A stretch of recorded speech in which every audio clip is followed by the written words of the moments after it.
Giovedì 15 febbraio, buongiorno da Michele Cucuzza ed Angelo Gagliano. Buongiorno Sicilia, naturalmente. Oggi notizie sulla salute, soprattutto lo scompenso cardiaco, l'odontoiatria del futuro, ma anche le previste riduzioni dell'IRPEF per gli agricoltori. Ma cominciamo con il caporalato, un'inchiesta del TG Sicilia su questa piaga. Sono tanti gli extracomunitari sfruttati nelle campagne siciliane. Si lavora per pochi spiccioli dietro ricatti. Un bracciante agricolo nella zona di Paternò racconta: a loro tutti i soldi, a noi fatica e malattie. Si sveglia la mattina alle 5 e loro approfittano, guidano e prendono un sacco di soldi. Guarda, lui prende 10-12 per operai, 8 euro a testa, senza lavoro, perché lui che fa il passaggio. Noi solo fatica e malattie che prendono alla fine. Loro prendono soldi, noi prendiamo malattie. Loro sono i caporali. Lui è un bracciante marocchino, raccoglie arance a Paternò. Lo chiameremo Mohamed, ma non è il suo vero nome. Ha accettato di raccontarci come vivono migliaia di migranti come lui, sfruttati nelle campagne. Lo fa di spalle perché ha paura. Qui, qualche giorno fa, un altro marocchino è stato ucciso a coltellate proprio da un caporale per una minima differenza nella paga. Io ho paura, anche io ho detto la verità, però io ho paura perché la gente non capisce. Io voglio parlare tanti tempo, voglio parlare, perché così non va bene. Io voglio tutte regole. E questa è la sua verità sul caporalato, che nel triangolo Paternò-Biancavilla-Drano, con la raccolta delle arance, diventa un fenomeno di massa. Chi vi viene a prendere? Il capo, c'è il furgone, prende l'operai e portare l'operai nel giardino. Quando finisci, raccoglie l'operai come animale e scendi tutti qua in piazza. E loro si prendono una percentuale. Il caporale prende 1,40 e paga l'operaio 90, 80. Vedi quando prende al cassetto al lupo, sacco di soldi. Loro vogliono avere ragazzi clandestini, non capisci lingua, non capisci leggi, non capisci niente. Basta che voglio lavorare. Anche mi dici fare buco qua alla terra, voglio fare perché bisogna. Loro approfittano. Un mondo oscuro e senza leggi. Nonostante le denunce e l'inasprimento delle pene, per i sindacati il 90% dei contratti di appalto non sono registrati. Chi ci guadagna sulle spalle di questi nuovi schiavi? La protesta dei trattori di questi giorni ci dice che non sono i produttori, ma chi organizza la raccolta e il commercio. Tutti questi segmenti si introduce un sistema di illegalità e di impunità che sicuramente avrà anche coperture da più parti. Norme su questo che vanno ad intervenire su questa parte di fatto non ce ne sono, non occorre soltanto un controllo, occorrerebbe l'esercito. Siamo alla strage di Altavilla Milicia. Oggi le decisioni dei magistrati sul fermo dei 3 accusati che ieri hanno fatto scena muta davanti al GIP. Il legale del carnefice ha detto lui è nervoso, è scosso e non si pente neanche perché non si rende conto. Intanto emergono sempre nuovi particolari agghiaccianti sul triplice omicidio. Nervoso, provato, visibilmente scosso. Tramite le parole del suo legale, Giovanni Barreca si è mostrato così davanti al GIP nel carcere di Pagliarelli a Palermo per l'udienza di convalida del fermo. È un uomo ancora sotto shock, ha detto il legale, che ha ribadito di volere bene alla sua famiglia e di non essersi reso conto di quello che è successo. Sia Barreca che la coppia amica, accusati di omicidio plurimo e soppressione di cadavere, si sono avvalsi della facoltà di non rispondere. Sabrina Fina e Massimo Carendente continuano a dichiararsi innocenti. Intanto emergono nuovi dettagli sempre più macabri sulla mattanza di Altavilla Milicia. I fratelli sarebbero stati torturati e percossi per almeno 48 ore con fili elettrici, arnesi da camino e catene. Entrambi sono stati trovati con strofinacci in bocca e legati. Il tutto potrebbe essere iniziato giovedì sera perché, come racconta questo imprenditore titolare di un ufficio postale privato ad Altavilla, Antonella Salamone, la moglie di Barreca, giovedì pomeriggio era ancora viva. Giovedì 8. Giovedì pomeriggio? Sì, giovedì pomeriggio alle 16:15. Dove? Davanti alla mia agenzia. Qua ad Altavilla Milicia. Era serena, tranquilla. Tranquilla. Sì, Sì, tranquilla. Antonella si confessava con noi, ogni tanto si confessava con noi e diceva che voleva andarsene da questo paese. Le indagini degli investigatori si concentrano anche su possibili sette sataniche collegate ai 3 indagati. La procura non conferma e nega la loro esistenza in zona. Sarebbe stato il bimbo di 5 anni a raccontare al fratello maggiore di aver sentito parlare di demoni entrati in casa e che sarebbero arrivate delle persone che si facevano chiamare fratelli di Dio a liberare la famiglia. Siamo agli arresti di ieri per la Palermo violenta. È finito in carcere anche il pistolero di via Lumia che a dicembre aveva sparato diversi colpi di pistola davanti a un locale. Fatta luce anche sulle risse alle porte di discoteche, su una serie di aggressioni che hanno terrorizzato per mesi residenti e commercianti. E per la prima volta è stato applicato il decreto Caivano. Gli spari, il fuggi generale, il panico in via Lumia, che si scopre un luogo pericoloso, tanto che i residenti formeranno un comitato per chiedere a gran voce l'intervento dello Stato. E lo Stato ha risposto con l'applicazione del cosiddetto decreto Caivano, che prevede misure di contrasto al disagio giovanile, alla povertà educativa e alla criminalità minorile. Così l'episodio del dicembre scorso ha portato all'arresto di alcuni dei protagonisti. Su richiesta della Procura di Palermo diretta da Maurizio De Lucia, il GIP ha emesso una misura cautelare per 3 persone indagate per rissa aggravata e per porto in pubblico di arma da fuoco e sparo in aria. In manette sono finiti Marco Cucina, 30 anni, Salvatore Miceli, 21 anni e Salvatore Emanuele, di 27, coinvolti nella rissa durante la quale il 10 dicembre scorso vennero sparati decine di colpi di pistola in pieno centro sotto lo sguardo impietrito dei passanti nel cuore della movida. Il fatto accaduto il 10 dicembre scorso davanti a centinaia di avventori di pubblici locali si inserisce, si legge in una nota della Procura di Palermo, in un momento storico in cui diversi sono stati gli episodi che hanno rischiato di mettere in crisi la sicurezza pubblica nelle strade cittadine, ma in relazione ai quali, forte ed immediata, è stata la reazione repressiva dello Stato e il dinamismo della Procura e delle forze dell'ordine. Gli arresti in applicazione del decreto Caivano chiudono il cerchio sul dicembre nero di Palermo, anche se in tema di sicurezza tanta strada resta ancora da fare.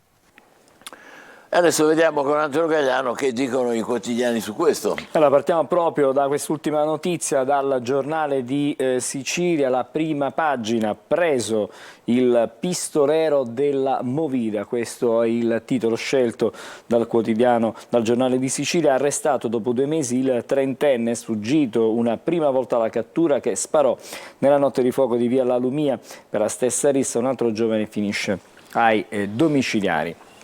E poi ancora per restare sulla zona del Palermitano, gli indagati in silenzio, il legale di Barrega non si rende conto, la strage di Altavilla, udienza davanti al GIP. Secondo l'avvocato l'uomo rimane ancora sotto shock e ripete di voler bene alla sua famiglia. Il rettore del santuario erano seguiti di Aiutavamo tramite la Caritas.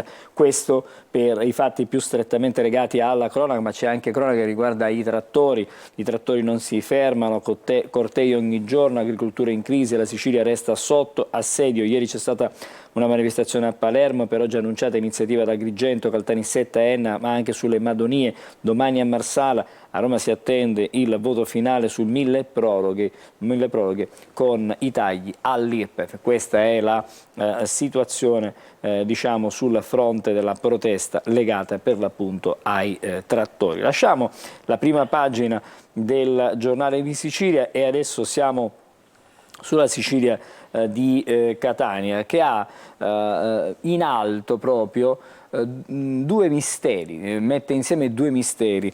Uno, Bianca, la pista catanese con il brigadiere infedele, Rapido 904 e via D'Amelio uguale, l'esplosivo e le ombre. La Sicilia nei misteri d'Italia, la mafia tra trame nere e servizi deviati. Sono 2 approfondimenti nelle pagine interne per l'appunto del quotidiano di Catania. Lo scudo penale ai medici per tutto l'anno, sul mille proroghe, il PNRR, la maggioranza sfida la Corte dei Conti sulla tutela degli amministratori e poi anche qui la protesta alla Regione per quanto riguarda i trattori. La marcia è un flop, Schifani non c'era questa fotonotizia stamattina piuttosto eloquente, ciuff ciuff, scrive la Sicilia, il rapporto di Lega Ambiente sui trasporti: al sud in Sicilia i treni più vecchi e le linee peggiori, pendolari in difficoltà. Questa è la fotografia di quello che è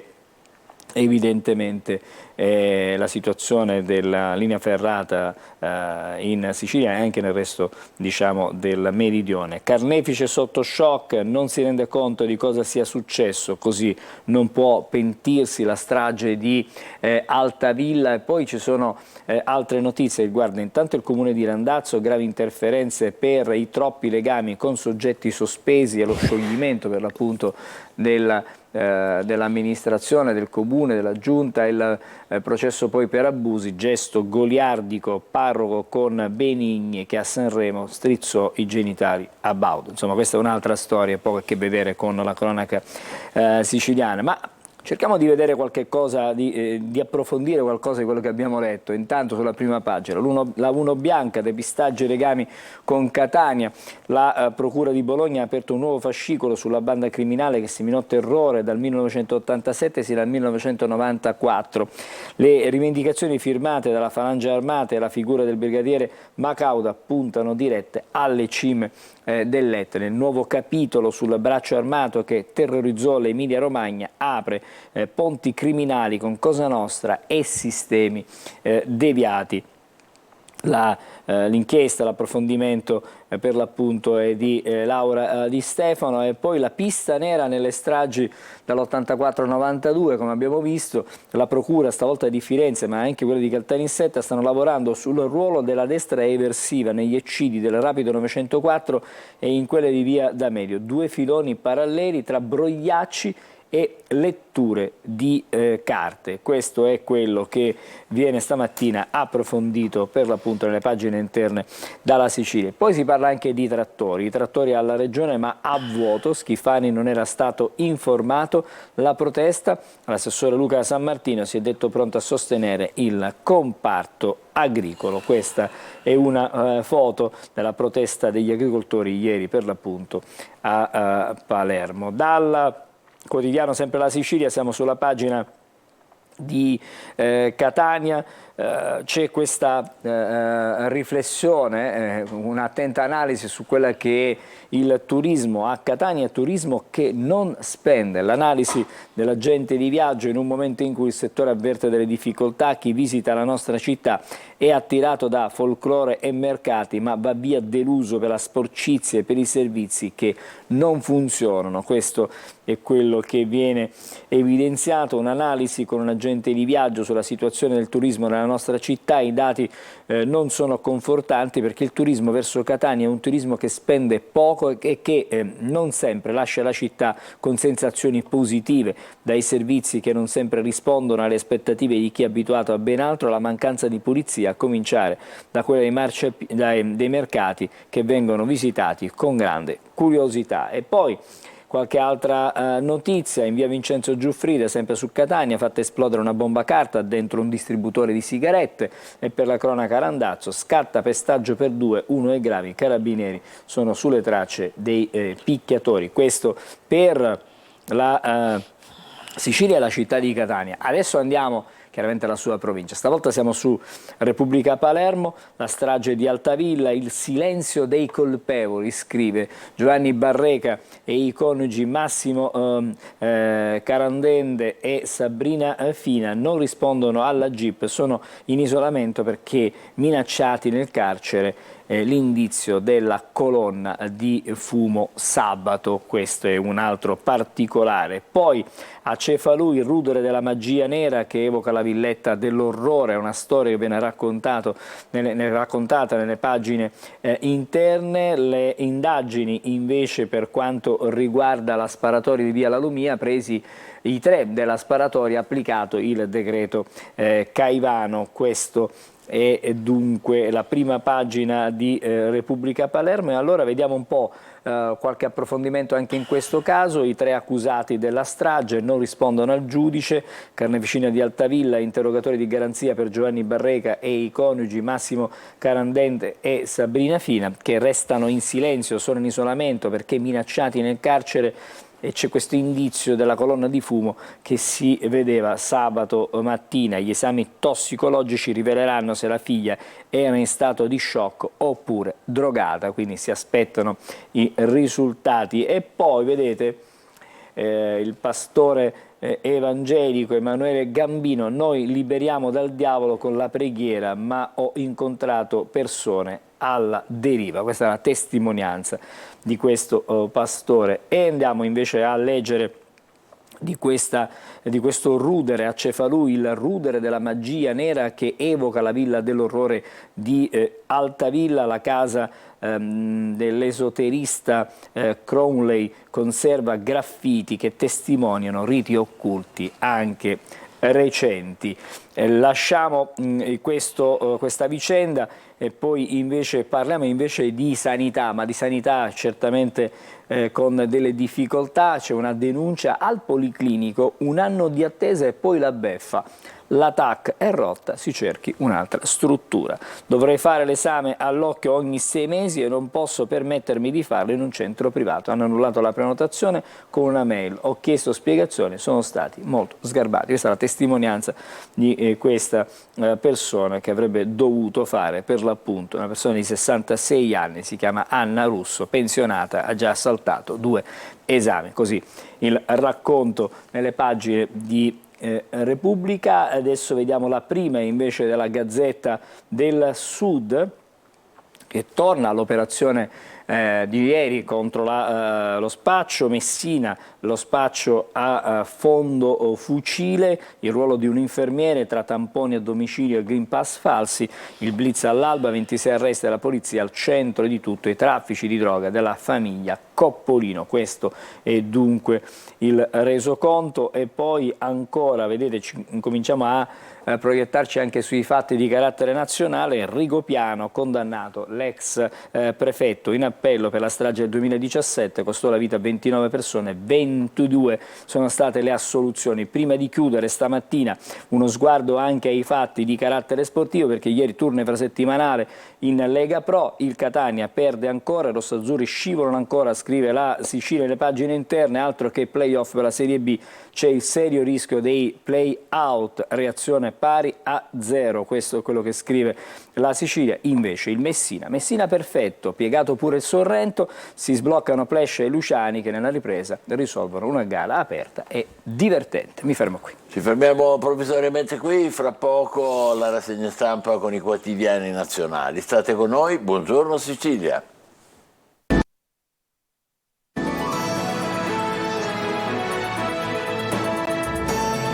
Buongiorno Sicilia, i quotidiani nazionali con il nostro Angelo Gagliano. Allora, stamattina cominciamo con la prima pagina di Avvenire, che ha chiaramente in primo piano evidentemente quanto accade in Medio Oriente. Lo vediamo subito. Netanyahu pressa Hamas, deve cedere, il negoziato non dà tregua.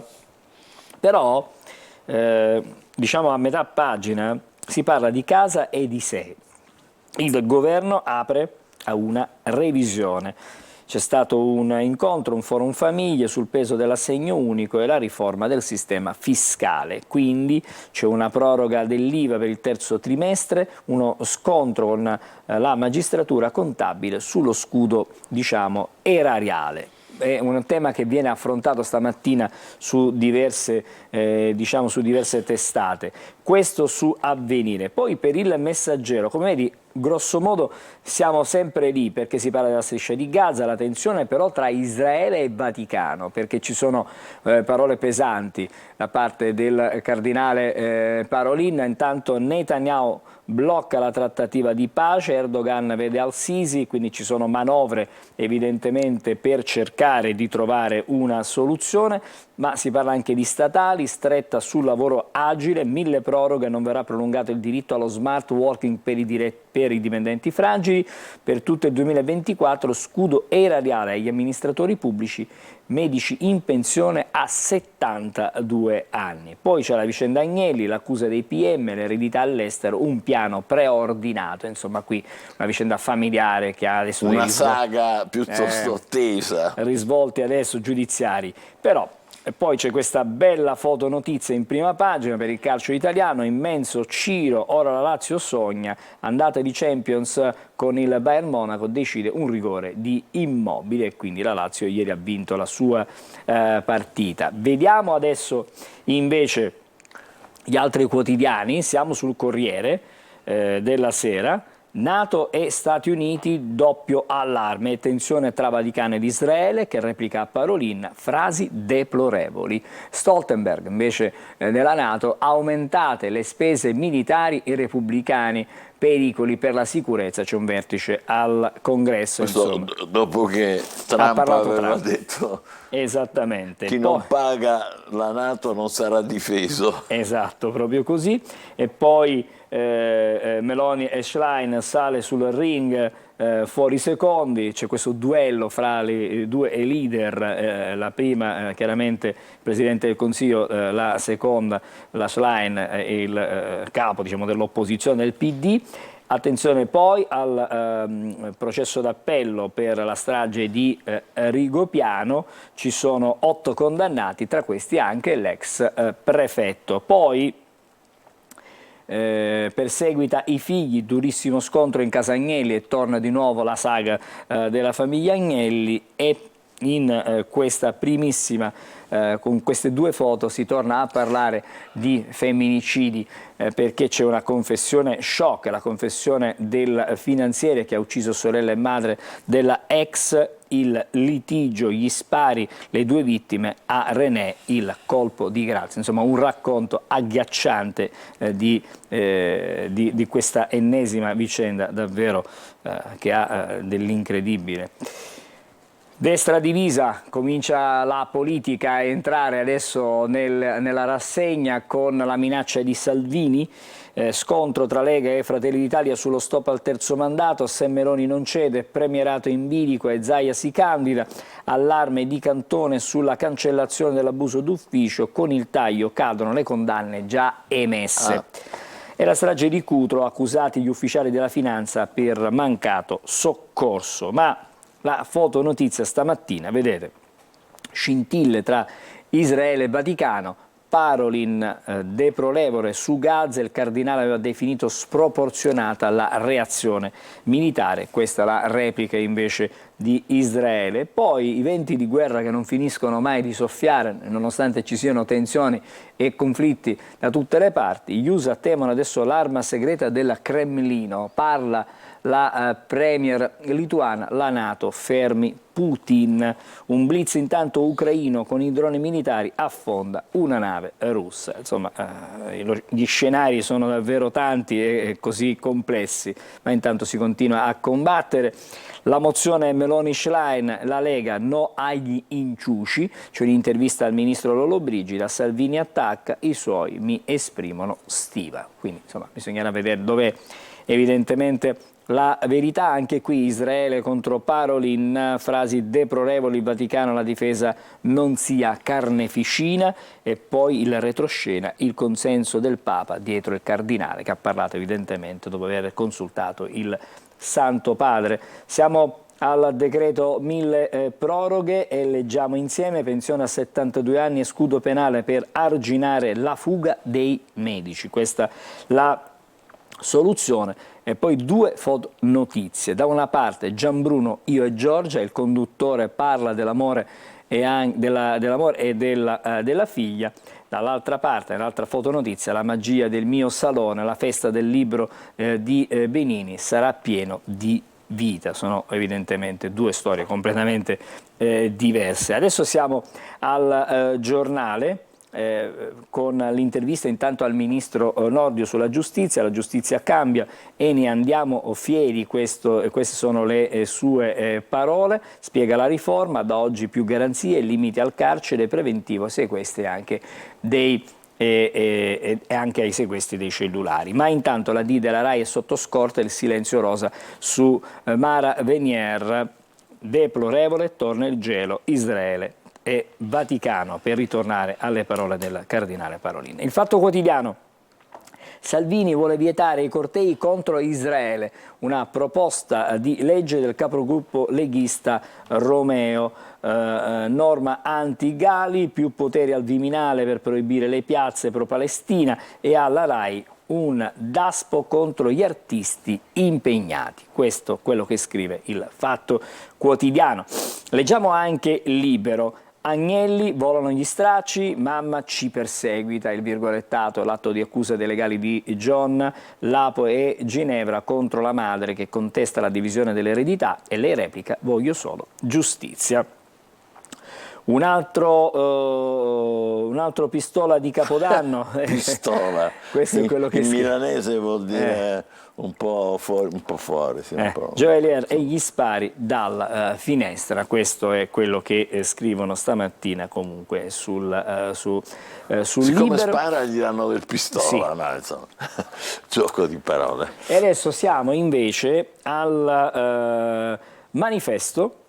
Vedete, le vite degli altri, ci sono questi scatti che vengono riproposti, soldi rubate, case saccheggiate, video su TikTok con il bottino. Gaza e Cisgiordania, soldati di Tel Aviv depredano le case dei palestinesi, Israele non si ferma, escalation al confine con il Libano, scontro anche con il Vaticano, ma quali vittime sproporzionate? Sono tutti complici di Hamas. E poi Salvini e Meloni, c'è la lite sul terzo mandato, ne abbiamo già parlato, l'abbiamo già letta questa notizia su altri giornali. Poi il Riformista con nessun bavaglio, Nordio non blocca in alcun modo il lavoro dei giornalisti. Così scrive Riformista, fra le altre cose Matteo Renzi lascerà la direzione perché si candida alle europee e quindi non sarà più il direttore. Ancora altri quotidiani, altre prime pagine, siamo con La Verità, in sede a rotelle per i vaccini, Speranza gli dà dell'assassino, si definitiva la commissione d'inchiesta, Conte sbrocca. C'è stato un po' di tensione su questa vicenda per l'appunto in aula. E poi leggiamo anche la prima dell'Unità, processo farsa e illegale a Casarini, Ostellari ha mentito alla Camera, Nordio ora lo mandi via. Questo è quanto scrive l'Unità. Israele contro i civili di Gaza, sono responsabili anche loro. Questo è il punto di vista sempre dell'Unità. Siamo sul Tempo di Roma.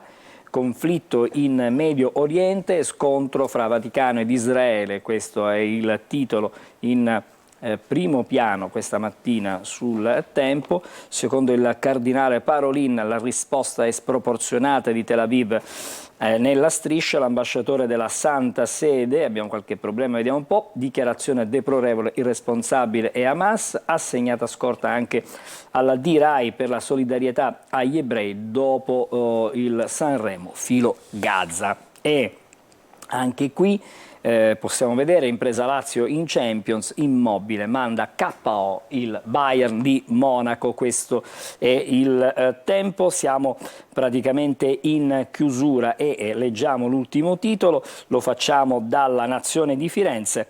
Guerra a Gaza, scontro Israele-Vaticano, l'ambasciatore dello Stato ebraico attacca il cardinale Parolin. E così ci fermiamo per la rassegna stampa nazionale. Tra pochissimo un importante convegno a Catania per quanto riguarda lo scompenso cardiaco, quindi le malattie del cuore. State con noi, intanto diamo un'occhiata al tempo. Buongiorno Sicilia, a più tardi.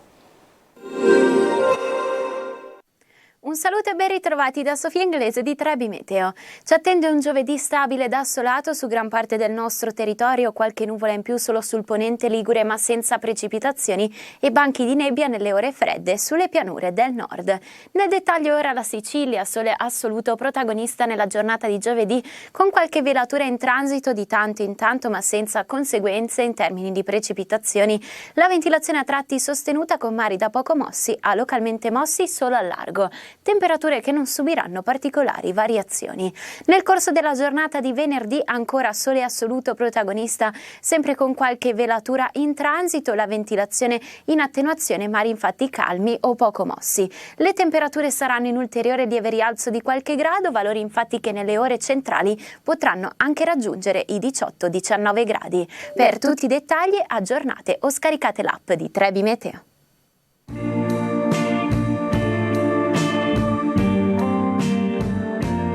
Posso dirti ciò che sento da tempo? Dimmi. Tutti i giorni su Antenna Sicilia alle 12:50 E 19:20? c'è chi la vuole Cotta.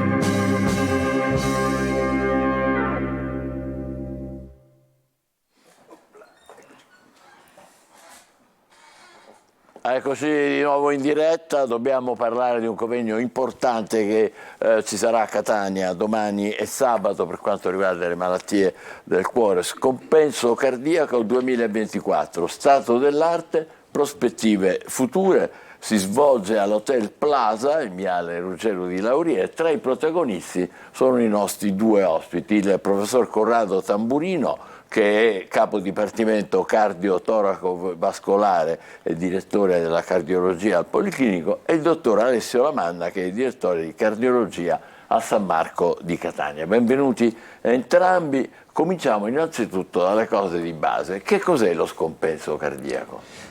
Lo scompenso cardiaco è una malattia, una sindrome per la quale il cuore non è in grado di gestire le esigenze, soddisfare le esigenze dell'organismo. È una sindrome clinica molto complessa, perché è lo stadio finale di quasi tutte le malattie cardiovascolari di qualunque causa non curate.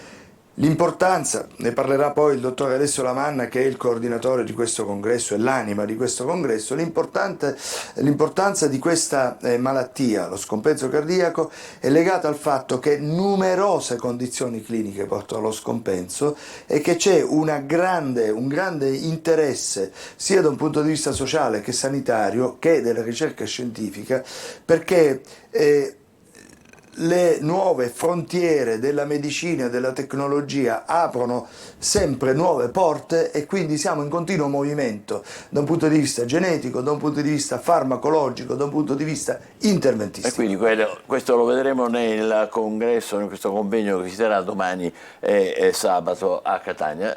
Dottor Lamanna, ci fa un esempio di una di quelle situazioni che poi portano allo scompenso cardiaco, che può essere diffuso? Assolutamente, lo scompenso cardiaco, come diceva il professore Tamburino, è una malattia cronica che ha un altissimo impatto sia sanitario che sociale. Basta pensare che 1 milione di italiani sono affetti da scompenso cardiaco. 1 milione? 1 milione. E ha una prevalenza del 10%, cioè vuol dire che sopra i 70 anni il 10% degli italiani sono affetti da scompenso. E sono in aumento? È in progressivo aumento, perché ovviamente con l'invecchiamento della nostra popolazione, che è noto a tutti, aumenterà, si stima, del 50% nei prossimi 25 anni l'impatto che appunto lo scompenso cardiaco avrà sulla ospedalizzazione. Chiaramente questo vuol dire che l'impegno che le risorse sanitarie devono investire su questa patologia sono importantissime.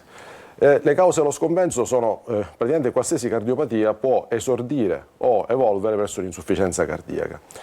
Si stima che da studi europei che addirittura entro 5 anni alla diagnosi, se i pazienti non vengono curati adeguatamente, hanno una mortalità del 50%. Quindi c'è una mortalità di metà dei pazienti entro 5 anni se non curati.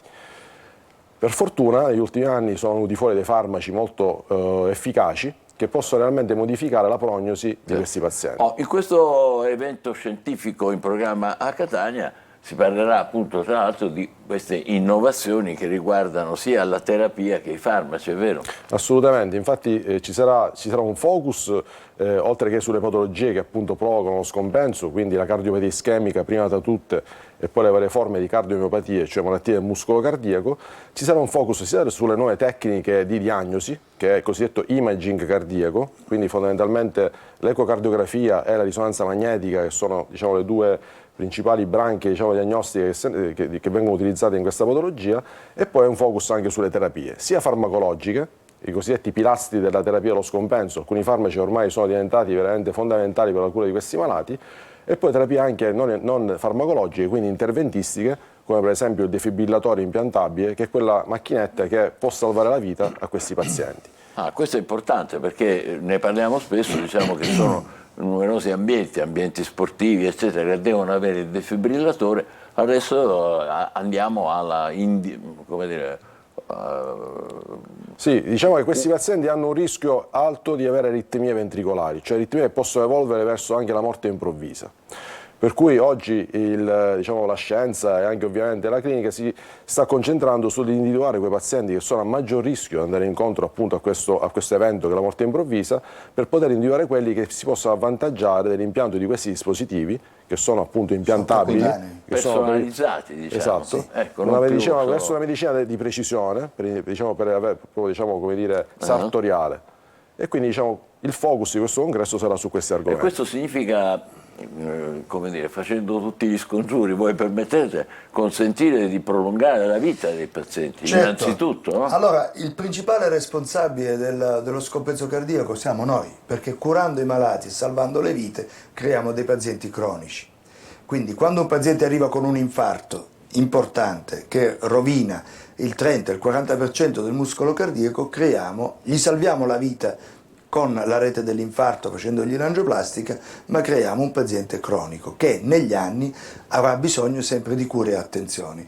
Quindi diciamo che noi siamo i principali artefici che creiamo questa malattia, ma siamo poi quelli che curiamo i pazienti e gli consentiamo una lunga sopravvivenza, molto più lunga rispetto a quando io mi sono laureato. È cambiato radicalmente. E quali sono le metodiche più già il dottore ne ha Allora, innanzitutto accennato. la farmacoterapia. Ci sono farmaci innovativi che hanno dei risultati strabilianti e quindi con delle semplici terapie farmacologiche si migliora la qualità e la quantità della vita. Quindi medicina. I defibrillatori impiantabili che eliminano la morte aritmica, che è una delle più importanti cause di morte, e poi tutte le concause che determinano un aggravamento o un peggioramento o una mortalità legata allo scompenso, che coinvolgono le strutture cardiache, quindi per esempio le valvole atrioventricolari oppure la valvola aortica. I pazienti che hanno una stenosi aortica muoiono per insufficienza cardiaca spesso. Noi coi cateteri siamo in grado di curare queste valvole, mitrale, aorta, tricuspide, e far sì che il paziente riduca i sintomi e migliori la sua prognosi. Nel convegno discuterete anche, dottore, dei progressi della telemedicina, è vero? Assolutamente, perché chiaramente noi in ospedale curiamo il paziente acuto che arriva per una instabilizzazione del suo quadro clinico. Certo. Quando poi noi dimettiamo il paziente lo affidiamo al territorio. Quindi un aspetto fondamentale per la gestione di questi pazienti, che condiziona anche la loro sopravvivenza e qualità di vita, è poi il percorso che viene costruito nella gestione appunto del paziente a casa o comunque nell'ambito del territorio. Da questo punto di vista sono fondamentali sia i percorsi definiti, i cosiddetti PDTA, cioè percorsi strutturati che gestiscono appunto il paziente una volta appunto che torna a casa, ma anche nel prossimo futuro la telemedicina, perché la telemedicina ci consente di monitorare a distanza molti parametri biologici del paziente, individuare momenti in cui il paziente vira verso la instabilizzazione e quindi intervenire precocemente per evitare poi che il paziente abbia bisogno della ospedalizzazione, quindi del ricovero in ospedale. Quindi questo riduce la necessità di nuovi ricoveri. Certo. E anche prolunga poi anche lì sempre. Ogni episodio di scompenso su un'insufficienza cardiaca peggiora la prognosi, quindi abbassa il livello del paziente. Per farle un esempio di quello che diceva il dottore Lamanna, basterebbe con la telemedicina e con un semplice contatto anche visivo modulare la terapia diuretica al paziente, dicendogli si pesi ogni mattina, veda, se aumenta di 1 chilo in 2 giorni, non si ingrassa in 2 giorni di grasso, ma si aumenta di peso per l'acqua. L'acqua in più è nociva, è il primo nemico per il cuore insufficiente, gli si aumenta il diuretico. Quindi sono tante le risorse che noi abbiamo grazie alla telemedicina, che secondo me è il futuro per questa categoria. Ecco, ma noi, dottor Lamanna, siamo pronti per questo, perché siamo in una situazione in cui poi ogni giorno raccontiamo le difficoltà della sanità, della gente comune, le lunghe liste d'attesa, i problemi nelle diverse situazioni. Ecco, siamo attrezzati per questi progressi importantissimi poi che consentono di prolungare la vita, diciamolo papale. Diciamo che in ambito ospedaliero per fortuna abbiamo praticamente tutti i mezzi per poter curare questi malati in maniera adeguata. Si stanno strutturando a livello sistemico, perché chiaramente lì un'organizzazione che è più larga del semplice lavoro che possiamo fare in ospedale, appunto per poter organizzare a livello del territorio la gestione di questi malati. Questo vuol dire quindi sia telemedicina, ci sono delle esperienze locali che si sono già portate avanti a livello regionale, ma c'è un progetto proprio nazionale di organizzazione della telemedicina. E poi c'è tutta il nuovo progetto appunto di organizzazione delle cosiddette case di comunità. PNRR. Nell'ambito del PNRR chiaramente la costruzione di queste case di comunità di comunità, cosa si intende? Queste case di comunità sono delle strutture che verranno costruite in alcune regioni d'Italia, già sono attive, che prevedono appunto la costituzione di una struttura in cui con un approccio si dice multidisciplinare, quindi che coinvolge sia varie figure mediche, specialistiche, ma anche infermieristiche e paramediche, si dia appunto la possibilità al paziente di essere curato appunto nel territorio, proprio per impedire di raggiungere una criticità tale da necessitare poi il ricovero in ospedale. E andare in ospedale. È un'interfaccia fra il territorio e l'ospedale. È una sorta di organizzazione superiore rispetto a quello che già viene fornito praticamente al medico di famiglia. Sono tutta una serie di prospettive estremamente interessanti, intanto per l'evoluzione della cura e poi anche per la salute delle persone. Noi vi auguriamo buon lavoro, quindi da domani a sabato all'Hotel Plaza di Catania in via Ruggero di Lauria. Ecco, vedete adesso anche l'invito, Scompenso cardiaco 2024, stato dell'arte e prospettive future, che vedrà i protagonisti il dottor Lamanna e il professor Tamburino. Grazie per essere stati con noi e buon lavoro. Ci fermiamo provvisoriamente e poi tra poco parleremo d'altro. State con noi, buongiorno Sicilia.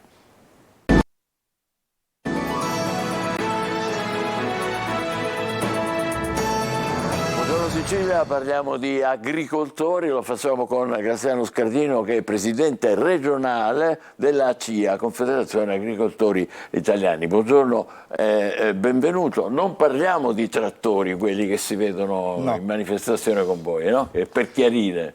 Parliamo però di un disagio che ha il mondo agricolo, inevitabilmente, che noi abbiamo già denunciato il 26 ottobre facendo una grande manifestazione nazionale a Roma con oltre 3.000 agricoltori presenti a Piazza Venezia, dove già il disagio era manifesto e già sapevamo che il conto economico delle imprese agricole a fine anno sarebbe stato in rosso, e quindi abbiamo portato una nostra piattaforma al governo denunciando già alcune condizioni dell'agricoltura.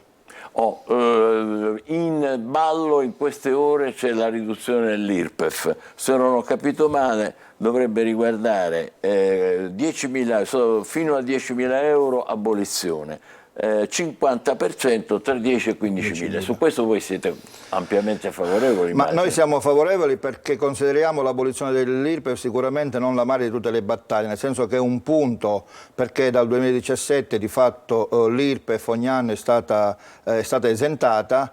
Dobbiamo dire che gli agricoltori pagano sui reti dominicali e sui redditi agrari, e quindi arrivare a una soglia di 10.000 significa che le piccole e medio imprese di fatto verranno toccate da questo provvedimento e non pagheranno più l'IRPEF. Questo l'abbiamo concordato al tavolo con il governo, direttamente con il presidente Meloni, anche ottenere il 50% dello sconto IRPEF fra i reti che vanno dai 10.000 ai 15.000 dal nostro punto di vista è un fatto assolutamente positivo. Rimangono ovviamente le grandissime aziende che hanno reti superiori, che ovviamente pagheranno l'IRPEF come le altre categorie sociali, ma diciamo che questo risultato è un primo risultato, ma ovviamente, come dicevo prima, non è l'unico problema o non è il problema più importante delle imprese agricole. Ecco, adesso elenchiamone magari qualcuno di questi problemi, visto che abbiamo l'opportunità di parlare con lei. Volevo solo aggiornare rapidamente i nostri ascoltatori.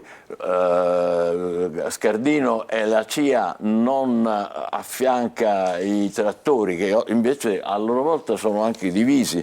Ci sono 3 presidi annunciati oggi a Roma, non uno solo, un corteo a Napoli previsto per domani, quindi come dire la mobilitazione è molto vasta ma anche sfrangiata, si va aprendo, e comunque in Regione Sicilia l'assessore San Martino si è detto favorevole a sostenere il comparto agricolo. Io le voglio chiedere questo, lasciamo stare adesso la questione dei trattori e delle mobilitazioni, ma è vero questo fenomeno che viene denunciato, e cioè che secondo le politiche dell'Unione Europea si stimolano gli agricoltori a un certo punto a mollare e a dire beh, tanto vale, mettiamo qua i pannelli solari, andiamo verso il futuro, è inutile che voi continuate a, come dire, a tardarvi con tecnologie e anche comparti che in qualche modo, questa è la denuncia più forte che io sento dire, oltre alla questione naturalmente delle tasse eccetera. Ma diciamo questo è in parte vero. L'Unione Europea nell'ultima PAC, la politica agricola comunitaria, ha impostato tutto su quello che è il Green Deal, cioè questo patto verde. Green Deal, patto verde che si chiede agli agricoltori europei a favore del clima e dell'ambiente, quindi la neutralità climatica, le superfici biologiche, la diminuzione dei fitofarmaci, tutto un pacchetto di misure. Cioè la chimica la chimica, ma soprattutto alcune molecole per quanto riguarda l'utilizzo dei prodotti fitosanitari, quindi che servono a curare le piante. Quindi questo diciamo è il tema. Questa PAC è una PAC che ha diviso molto gli agricoltori, perché in Francia contestano il 4% di superfici che devono lasciare a riposo, ma anche qua diciamo è un problema che le aziende italiane vivono di meno. In realtà si è trovato rispetto a quello del passato, cioè fino al 2022, l'agricoltore ad avere molto meno reddito e soprattutto a non poter assolutamente praticare ciò che la PAC chiede. Sono nati i famosi ecoschemi, che sono delle misure ambientali molto complesse da applicare nei territori, soprattutto in quelli siccitosi come quello della Sicilia, per cui da un lato i contributi che servono a compensare la perdita di reddito sono diminuite, ma dall'altro lato sono molto aumentate le condizioni che devono essere rispettate per praticare questo. Quindi di fatto l'Unione Europea indirettamente a noi ci chiede di coltivare di meno e magari di trovare soluzioni diverse. Quindi questo è certamente vero, però in Sicilia, se non ho capito male, il problema principale è un altro, quello che è la siccità, giusto? In Sicilia noi ci stiamo battendo affinché, e siamo stati d'accordo con l'assessore San Martino che ha licenziato la legge sulla riforma dei consorzi di bonifica, che è uno dei temi, ma il grande tema che abbiamo in Sicilia è la capacità di invaso, che è molto scarsa, perché tutte le dighe e tutti gli invasi di fatto non sono collaudati e quindi sono tutti sottodimensionati rispetto alla vera capacità. Se a questo aggiungiamo che proprio di questi giorni la notizia che gira anche il SIR, il servizio agrometeorologico anche della regione, che di fatto noi siamo una regione con il bollino rosso per la siccità, per capirci, come il Marocco, quindi come i paesi del Nord Africa, questo capisce bene come fare agricoltura in Sicilia diventa sempre più complicato. Quindi quello che abbiamo detto noi al governo nazionale, al governo regionale è di adottare misure affinché anche nel futuro, con eventi estremi come la siccità di questo periodo, possiamo intervenire. Una di queste, la dico, noi siamo a favore delle cosiddette TEA, le tecniche di evoluzione. Le TEA sono delle tecnologie di evoluzione assistita, cioè intervenire sul DNA delle piante. Non sono OGM, non sono piante modificate, ma sono piante che possono resistere meglio alla siccità e anche diciamo alle malattie provenienti dagli insetti alieni o comunque dai fitofagi alieni, che sempre più ormai si sviluppano nel mondo dell'agricoltura. Ma non sarebbe anche, come dire, opportuno mettere come obiettivo quello di rivedere gli invasi, come dire, aggiornarli, rimetterli a posto, visto che lei stessa ha appena detto, e non è il primo, perché già qua in trasmissione anche altri suoi colleghi hanno detto esattamente cose simili. Noi abbiamo chiesto nella nostra manifestazione di Roma anche un piano idrico nazionale, significa andare a rivedere in tutte le regioni gli invasi.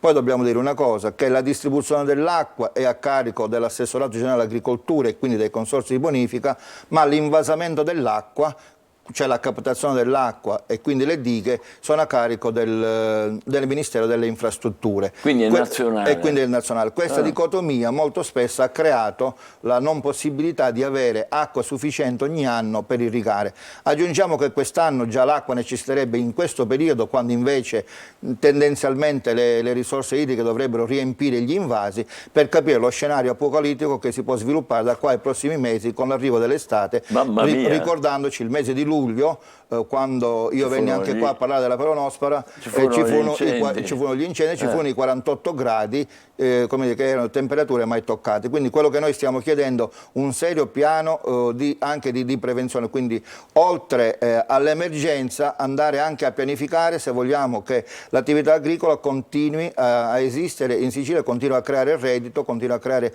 ricchezza e soprattutto continua a creare ambiente, che è quello che l'Unione Europea ci chiede, che noi siamo disponibili a fare, ovviamente con regole certe e con una remunerazione che sia certa. Avete in programma incontri a livello regionale? Noi ci siamo incontrati con l'assessore 2 giorni fa per quanto riguarda la questione agrumicola, perché abbiamo chiesto di poter portare all'industria le arance cosiddette piccole, di calibro piccolo.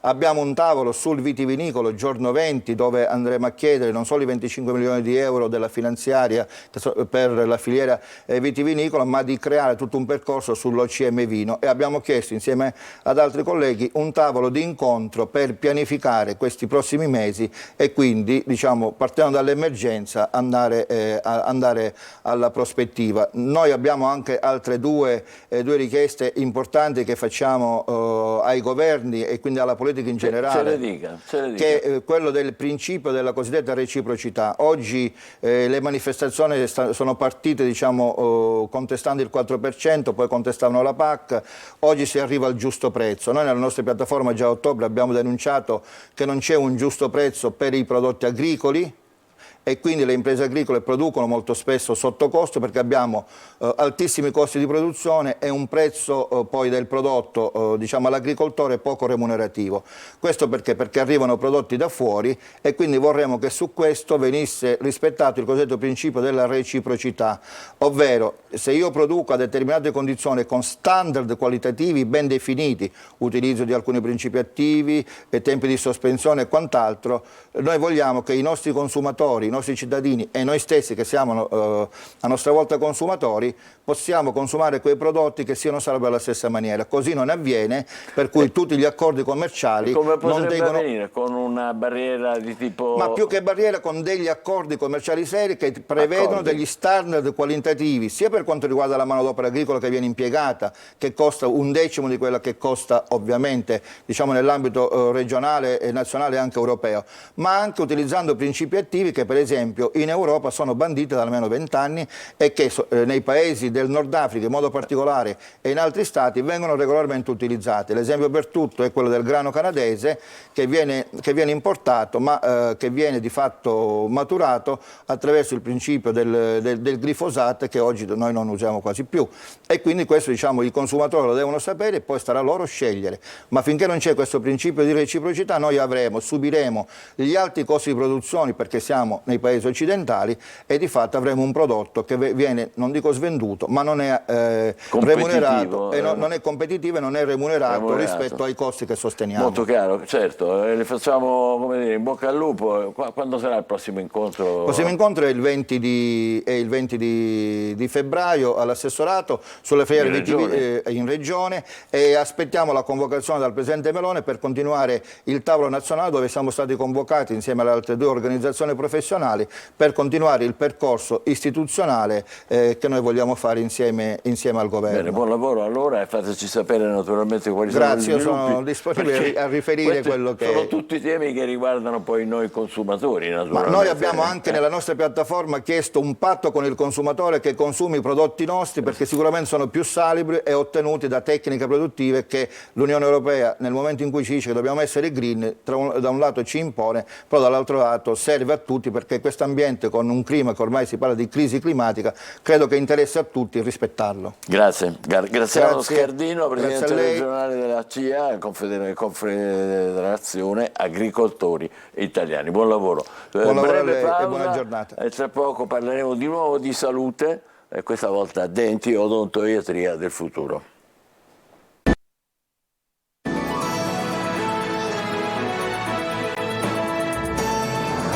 È l'odontoiatria del futuro, l'argomento di cui ci occupiamo adesso con la dottoressa Maria Grazia Cannarosso, che è presidente nazionale del dica lei. CENACO, l'Odonto Stomatologico Italiano, Associazione Italiana di Odontoiatria Generale. L'acronimo è COIAIOG per brevità. COIAIOG, imparerò a dirlo. Domani sarete protagonisti di un convegno importante, domani è anche sabato, un congresso sulla odontoiatria, eccolo qua, vedete, di domani, approcci multidisciplinari e odontoiatria di genere. Questa cosa ci incuriosisce subito, dottoressa. Anche nell'odontoiatria dobbiamo imparare come dire, la differenza di genere? Assolutamente sì, nell'ambito della medicina di genere, della medicina di precisione e quindi la necessità di un'appropriatezza delle cure, l'odontoiatria di genere sicuramente riveste un ruolo importante, deve essere attenzionata. Io vorrei all'inizio fare un inciso, ricordare come la salute orale è una parte fondamentale della salute sistemica generale, e questa è una dichiarazione non mia, ma un'affermazione dell'Organizzazione Mondiale della Sanità, che ha ribadito anche in tempo di Covid, e l'importanza di considerare l'individuo nella sua interezza.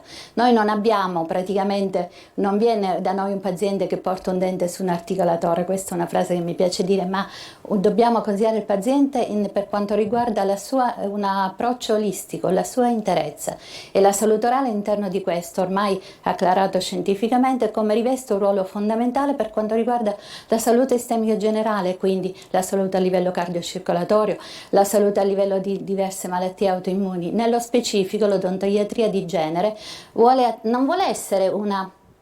Alcuni mi hanno un attimino, l'osservazione che mi è stata fatta è quella di una parcellizzazione eccessiva, no, rientra sempre in una multidisciplinarietà, perché all'interno della medicina deve essere fondamentale il dialogo tra quelle che sono le varie discipline. Lei vedrà nel programma come interverranno anche pediatri, assolutamente una reumatologa che si occupa di reumatologia pediatrica, proprio perché per il nostro obiettivo come società, noi siamo una società scientifica accreditata col Ministero della Salute, certo. Facciamo formazione e aggiornamento perché siamo anche provider dell'ECM e ci occupiamo molto di progetti di prevenzione su tutto il territorio nazionale.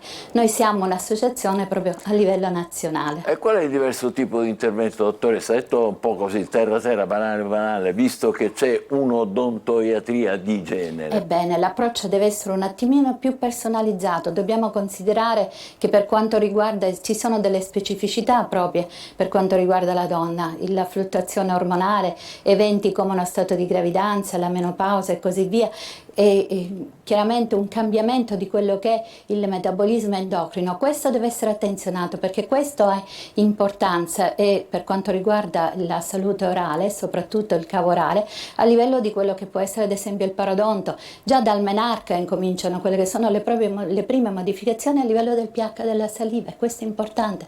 Durante il ciclo mestruale l'alternanza di estrogeno e progesterone comporta anche un diverso aspetto, una diversa per quanto riguarda le gengive, e questo deve essere attenzionato. Per quanto riguarda anche la gravidanza, abbiamo lì anche questa alternanza di ormoni, sicuramente il progesterone, e quindi modifiche a livello per quanto riguarda il parodonto che dobbiamo assolutamente valutare. Facendo questo, formando, l'obiettivo nostro vuole essere quello proprio di formare e informare le donne su queste specificità proprie, e quindi cercare di prevenire quelle che possono essere poi delle successive complicanze o delle patologie. Giustamente, ma c'è tutta una preparazione anche che riguarda voi odontoiatri, voi i medici naturalmente. Il congresso vuole essere proprio un momento di condivisione, di confronto, di aggiornamento proprio su questo. Noi come COIAIOG siamo una delle poche società scientifiche che cura la formazione e l'aggiornamento del team a 360 gradi, quindi odontoiatri, igienisti dentali, odontotecnici e assistenti di studio odontoiatrico, proprio perché la nostra mission è stata proprio quella fin dalla nostra nascita della formazione, e come solo per noi un team competente e esperto può offrire ai nostri pazienti un trattamento assolutamente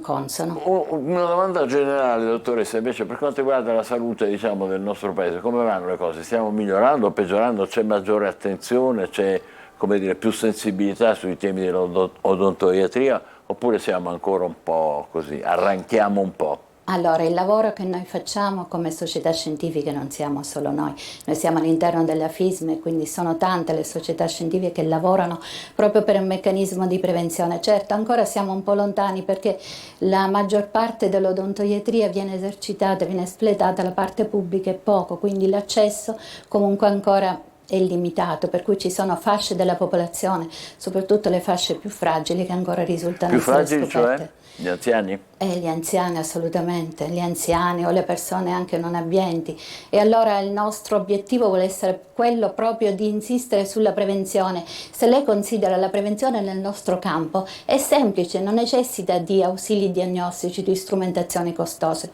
Uno spazzolino e un dentifricio, assolutamente. Sembra semplice, però in realtà tante volte... È quello che noi come COIAIGO, io vado nelle scuole con un progetto di prevenzione oraria a insegnare ai bambini fin dalla scuola elementare, in sinergia Quindi, con il comune. Fate questo lavoro di prevenzione anche nelle scuole? Assolutamente sì, è fondamentale, bisogna educare e formare i bambini già a questo. Ripeto, i mezzi per farlo sono semplicissimi, niente di grandioso. Uno spazzolino e dentifricio, ma curare l'igiene orale fin da piccoli, imparare soprattutto a sapere, a conoscere quelle che possono essere le patologie che eventualmente possono presentarsi. La carie ancora risulta essere la malattia più diffusa, il 95% della popolazione mondiale. E quindi questi sono numeri importanti ancora. Le malattie parodontali, le malattie parodontali rivestono un aspetto importante, il legame con il diabete ormai è scientificamente provato, o con tante altre patologie, con le patologie autoimmuni e così via, patologie autoimmuni che sono più presenti come incidenza ad esempio nel sesso ci sta femminile. aprendo un mondo, sono tutte cose scontate per lei, dottoressa, ma per noi forse un po' meno. L'ultima cosa che le chiedo è, da noi in Sicilia come vanno le cose da questo punto di vista? Stiamo lavorando assolutamente, ma comunque l'indirizzo del governo è anche quello. Come Regione Sicilia in questo senso si sta lavorando tanto, e quello che vogliamo fare noi anche varie associazioni, perché non ci siamo solo noi come COIAGO, ce ne sono tanti che lavoriamo a tutto questo, è proprio portare sul territorio, radicare sul territorio questo messaggio di prevenzione orale. La salute orale è condizione necessaria e indispensabile per una buona salute sistemica generale, e questo è il concetto che vogliamo far passare. Sante parole, bello, dovremmo metterlo come... E questo è il concetto che proprio vogliamo far passare, in sinergia con tutte. Nel nostro congresso, se le vede, sono presenti patrocini di moltissime, di tutte no, ma di molte altre associazioni, società scientifiche che operano nel nostro campo. Siamo sotto l'egida della FNOMCEO, della Federazione Nazionale. Quindi il nostro lavoro vuole essere proprio questo. Perfetto, l'appuntamento è domani allo Sheraton, domani è sabato, in questa 2 giorni intitolata l'odontoiatria, vedete un po' del domani, approcci multidisciplinari, odontoiatria di genere. Grazie alla dottoressa Maria Grazia Cannarozzo. Grazie a voi per lo spazio che mi avete concesso, grazie. Grazie per le tante cose che abbiamo imparato in pochi minuti. Buon lavoro per il vostro convegno. Ci fermiamo ancora, è il momento del nostro almanacco, anche quello, ci sono una serie di cose utili. Infatti. Cominciamo con un consiglio per chi soffre di mal di gola in questo periodo. Ci sono infusi e tisane che possono alleviare il fastidio e combattere le infezioni. Per esempio, il tè di chiodi di garofano e il tè verde hanno proprietà antibatteriche e antinfiammatorie. Il tè al lampone e alla menta peperita sono ottimi per ridurre le infiammazioni, e se avete perso la voce, la camomilla può aiutarvi a ritrovarla in fretta. Oggi vi parleremo di un record mondiale molto particolare, il ponte sospeso più lungo del mondo. Si trova in Svizzera, nel cantone di Zurigo, e si chiama Charles Quenen Suspension Bridge. Il ponte si trova a 85 metri di altezza dal suolo e offre una vista mozzafiato sulle montagne, tra cui il famoso Cervino. Per attraversarlo ci vogliono circa 10 minuti, ma bisogna avere il coraggio per farlo. Parliamo delle fake news, le notizie false o gonfiate che spopolano sul web. Sapete da dove viene il modo di dire è una bufala? Secondo il vocabolario della Crusca, il termine bufalo ha un'origine latina e un'accezione truffaldina. Uno dei più antichi modi di dire italiani è infatti menare altrui per il naso come un bufalo, una bufala, che significa raggirare qualcuno a piacimento, come si fa con i buoi e i bufali, che si lasciano guidare dall'anello al naso. Quindi fate attenzione alle bufale che circolano in rete e verificate sempre le fonti. E qui bufale non ce n'è, perché quando si va da Marco Amato c'è il caffè di quelli alla grande, oggi non hai una tazzina, che cos'è quello? È una tazzina. Che tazzina? Allora, visto che ti è piaciuta tanto la definizione nude look, oggi vi do il buongiorno Sicilia. Ne sai Con una il più look del del diavolo, mio caffè come, scusa? Amato. Grandioso. Il mio cognome fu il mio portafortuna, il mio talismano, quindi io preferisco sempre la A alla M del mio nome. Bellissimo, bellissimo. Che ci racconti, Marco, oggi? Allora, oggi sono stato incuriosito un po' da tutta una serie di tensioni mediatiche. Ecco, c'è stato un dopo festival, il mio adorato Festival di Sanremo, un po' con degli strascichi molto complessi e complicati. Sicuramente Gemelli, Bilancia e Scorpione, che sono i segni zodiacali di Gali, Venier e D'Amico, sono assolutamente coinvolti in tutto questo. Ecco, non mi sogno di entrare assolutamente nel merito della faccenda per ovvi motivi, però sicuramente la lettura delle stelle è interessante, proprio perché cosa accade alla comunicazione per adesso? Mercurio, il pianeta della comunicazione, è in Acquario. L'Acquario è un segno ecumenico, appunto, è un segno d'aria, quindi ha a che fare con la comunicazione, pluralistico. La congiunzione però di Mercurio in questa regione zodiacale è con Plutone, quindi a volte potrebbe far emergere tutta una serie di problematiche un po' complicate, un po' difficili. Ecco, volevo appunto porre l'accento sul fatto che la comunicazione può essere assolutamente complessa e variegata. I pianeti tendono a descrivere l'andamento sociologico e comunicativo tramite proprio il messaggero degli dei, Mercurio dai piedi alati, che appunto tenta di dare voce, in questo caso zodiacale, a tutta l'ecumene. Bene, oggi è una giornata molto interessante da un punto di vista astrologico, proprio perché la luna oggi è splendida, è una luna potentissima ed è una luna congiunta a Giove in Toro. Questa luna cosa fa? La luna ha la funzione di distribuire le energie e Giove è il moltiplicatore, è il benefattore dello zodiaco, quindi benergizza proprio le energie. Mi pare di porgere una bella notizia a tutto lo zodiaco, soprattutto ai segni di terra, proprio perché Toro, Vergine e Capricorno saranno ottimamente influenzati da questa luna talmente ampia che potrà risolvere tantissimi problemi al Toro e alla Vergine in termini lavorativi ed economici effettivi. Il Capricorno, che per adesso è nel cuore di tutti noi astrologi, che sta andando benissimo, avvia sempre i suoi famosi progetti, ma con una mente che si apre a tutta una serie di morbidezze che hanno a che fare col benessere di vita. Il Capricorno è un segno a volte un po' rigido, un po' spartano, che però si ammorbidisce tantissimo e pensa più agli affetti, alla casa, alla famiglia. Cosa fanno gli altri segni zodiacali? Benissimo Cancro e Scorpione, che stanno agendo e distribuendo tutta una serie di compense lavorative in una maniera ottimale, proprio perché il Cancro un po' di più, lo Scorpione sta puntando su una selezione interessantissima.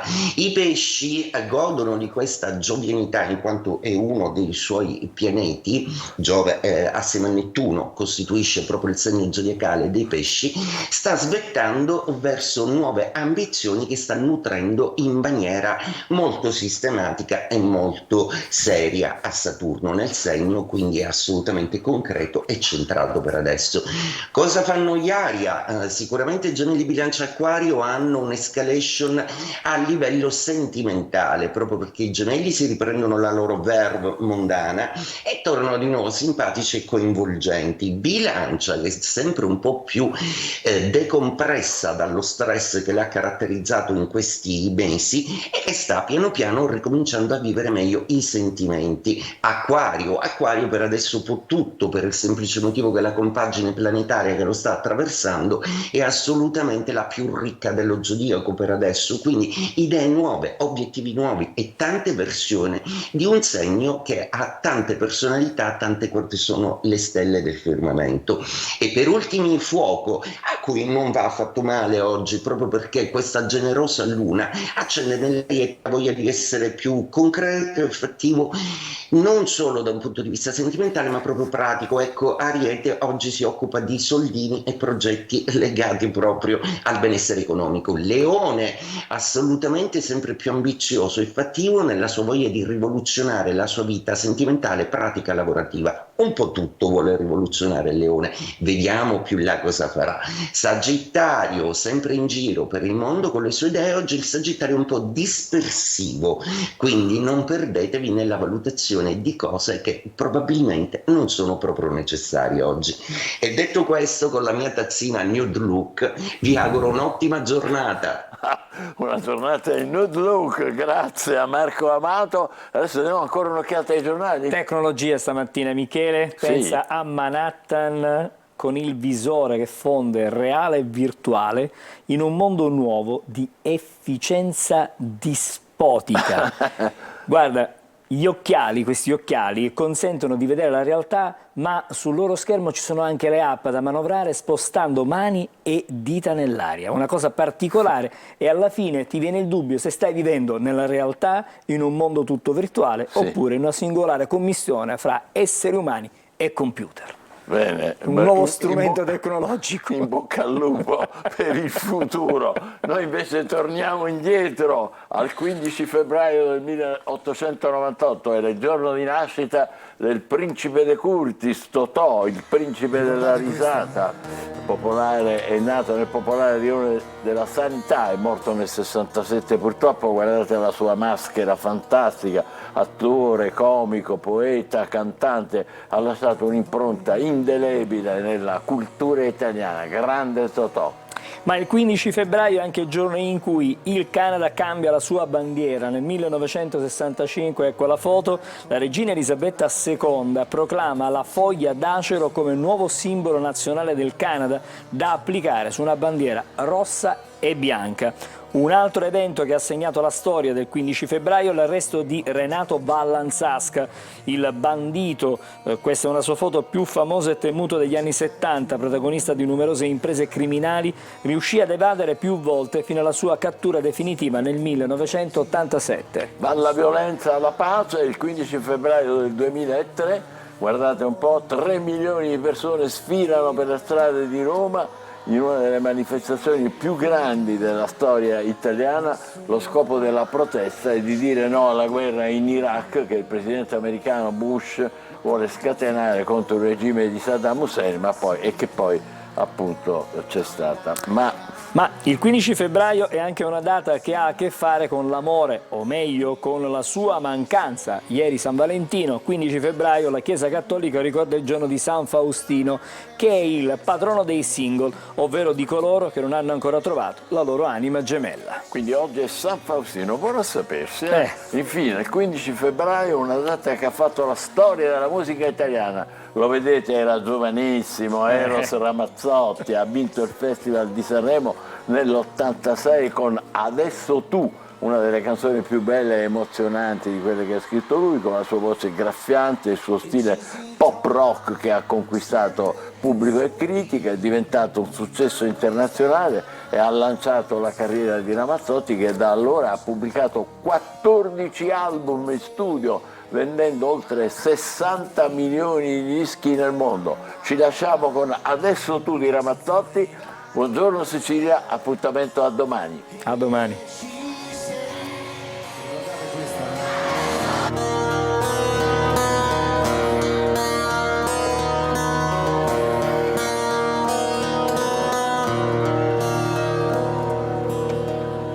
Nata ai bordi di periferia,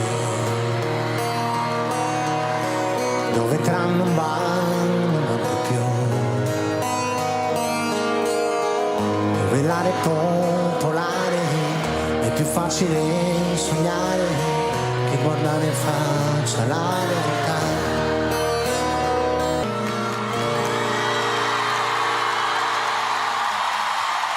E ci si trova sempre più soli, a questa età non sai,